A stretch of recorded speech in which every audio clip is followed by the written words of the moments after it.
জামাত ইসলামের আমিরকে চ্যালেঞ্জ ছুড়ে দিলেন বিএনপির ফজলুর রহমান ফজলু পাগলা।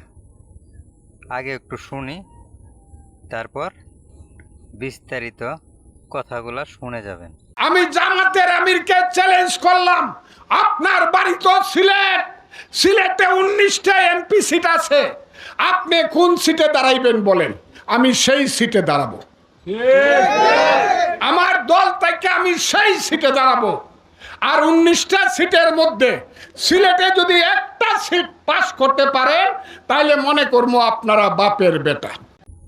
ফজলুর রহমান ফজলু পাগলা, আপনাকে বলতে চাই, আপনি যে জায়গায় আছেন, যেই সিটে আপনি দাঁড়াবেন, তার সাথে হিরো আলমকে দাঁড় করিয়ে দেব। যদি পাস না করতে পারে, জীবনে ইউটিউবে এসে আর কোনো দিন ভিডিও বানাবো না।